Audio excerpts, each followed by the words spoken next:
तर साताराच्या व्यावसायिकांबद्दल आपल्या चॅनलला जर तुम्ही काही सांगाल. अरे वा, फार छान. मी तुम्हाला सातारा पहिल्यांदा सुरुवात कशी झाली सांगतो. 2017 साली सातारा चॅप्टर सुरुवात झाली. साधारणपणे 32वा चॅप्टर म्हणून साताऱ्यातली 32वा चॅप्टर आहे. 32 वर्षानंतर संमेलन तर 32वा चॅप्टर झाला आणि अक्षरशः 20 लोक यायला घाबरत होती.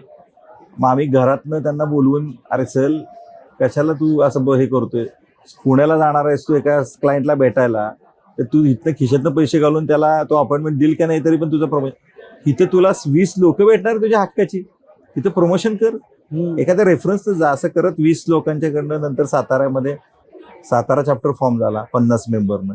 मग राजधानी, मग स्वराज्य, मग सह्याद्री, मग कराड, मग फलटण, महाबळेश्वर, आज विटा कडेगाव होतंय, वडूज, असे करत 8 चॅप्टर सातारा जिल्ह्यामध्ये काम करतात.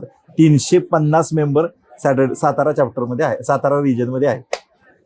मग या माध्यमातून आम्हाला वेगवेगळे काही बिझनेस असे युनिक मिळाले. म्हणजे एक तर आमचा तो ऋतिक कुंभार हा आम्हाला छान भेटलेला आहे.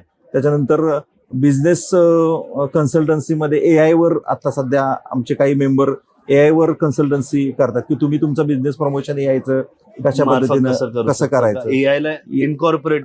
हो, म्हणजे ही जी एक्सपर्टीज आहे AI जी आलंय, आणि ट्रेडिशनल बिझनेसमॅनला पटकन म्हटलं तर नाही समजणार. हो.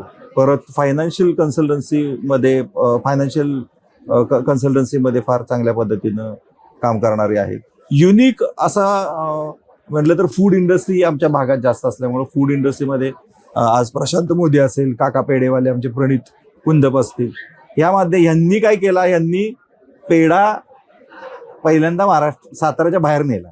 तर ही खरी गोष्ट आहे. आणि सॅटर्डे क्लबच्या माध्यमातूनच पहिलं प्रमोशन पेढ्याचं झालं, म्हणून आज हायवेला सगळं पेढांची दुकानं हे आले. आणि मग असं करत करत नेटवर्किंगच्या माध्यमातून बिझनेस हे आला.